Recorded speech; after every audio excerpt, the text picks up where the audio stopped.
Hi everyone, welcome to Priya's kitchen world. ಇವತ್ತು ಮೆಣಸಿನಕಾಯಿ ಬಜ್ಜಿ ಹೇಗೆ ಮಾಡೋದು ಅಂತ ತಿಳ್ಕೊಳ್ಳೋಣ. ಮೊದಲಿಗೆ ಬೇಕಾಗಿರೋ ಸಾಮಗ್ರಿಗಳ ಬಗ್ಗೆ ತಿಳ್ಕೊಳ್ಳೋಣ. ತೊಳೆದು ಓಪನ್ ಮಾಡಿರೋ ಮೆಣಸಿನಕಾಯಿ, ಒಂದು ಬೌಲ್ ಕಡಲೆ ಹಿಟ್ಟು, ಸೋಡಾ ಪುಡಿ, ಉಪ್ಪು ಮತ್ತು ಒಂದು ಲೋಟ ನೀರು. ಈಗ ಮೆಣಸಿನಕಾಯಿ ಬಜ್ಜಿ ಮಾಡೋದಕ್ಕೆ ಶುರು ಮಾಡೋಣ. ಓಕೆ, ಮೊದಲು ಕಡಲೆ ಹಿಟ್ಟನ್ನ ಬೌಲ್ಗೆ ಹಾಕೊಂಡು ಅದ್ರ ಜೊತೆಗೆ ಸ್ವಲ್ಪ ಸೋಡಾ ಪುಡಿ, ನಂತರ ಸ್ವಲ್ಪ ಉಪ್ಪು, ರುಚಿಗೆ ತಕ್ಕಷ್ಟು.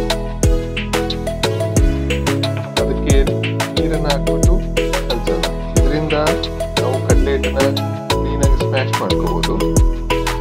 ಕಲಿಸ್ತಾ ಇರುವಾಗ ಈ ತರ ತೆಳುವಾದ ಅದಕ್ಕೆ ಬರಬೇಕು.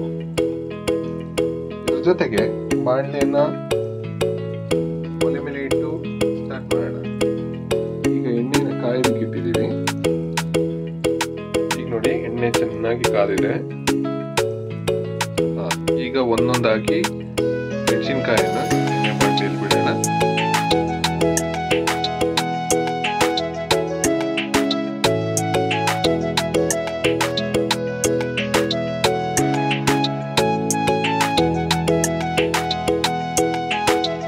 ಈಗ ಸ್ವಲ್ಪ ಕೆಂಪಗಾಗಿದೆ, ಅದನ್ನು ತಿರುವಾಕೋಣ. ಈಗ